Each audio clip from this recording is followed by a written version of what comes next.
with crops now out of the ground, farmers are adjusting to a post-harvest outlook, and it is a good time to review the latest trends and values taking place in the farmland market. Elizabeth Strom with the American Society of Farm Managers and Rural Appraisers joins us now from her region. It is good to see you, or hear from you anyway. How are things going now that harvest has wrapped up? Yeah, things are going pretty well. Thank you for having me once again today. In the area that I sit in, fall tillage is pretty well wrapped up. Some fall anhydrous has been put on. What we're struggling with in our area is just a lack of moisture. We are in desperate need of getting some subsoil moisture. I work a lot in Piatt and Champaign counties, and we're currently, according to the U.S. Drought Monitor, in an extreme drought. And I would say on the countryside, it definitely seems to be true. And just the central part of the state of Illinois in general is in a severe drought. What we're looking for is just, some prolonged rain, hopefully before the ground freezes.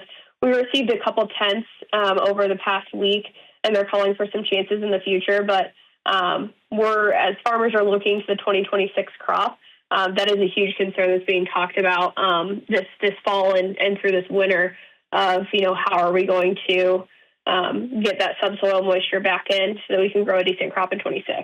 Hopefully that weather will come your way for sure. We look in that region, Liz, as far as land values holding up. I know you and I, last time we talked, you talked about the land values really stabilizing. But what are you seeing today? And especially for this time of year, is this typically what we see?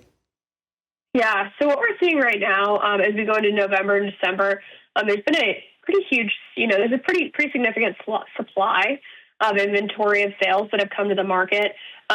It seems like, with that added supply, demand has pretty much stayed the same. And so with that, we've been seeing, a few more no sales in recent weeks. And I think that's just, with the extra supply on the market and not an increase in demand. I think that's why we've been seeing a few more of those when you take it to public auction. But with that being said, there's still been some really, really good sales and some really strong sales. There was one in Iowa that was over 21,000. Some farms in Illinois have still been reaching over 20. It's just really on a case-by-case basis. I watched one this morning, actually, on the Morgan County, Sangamon County line, and it sold for $19,900, so just shy of 20,000. So, I think as always, it's just so important when you're looking at location. That is usually, one of the most important, that and soil quality. I was going to ask you, is that one of the big movers for some of this land, depending on region and location? That's the uptick as far as these higher sales.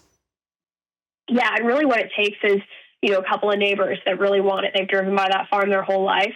It's a high-quality farm that garners a lot of interest, and that's usually how you reach some of those higher numbers. Always great information. Thank you for joining us today. Elizabeth Strom with the American Society of Farm Managers and Rural Appraisers.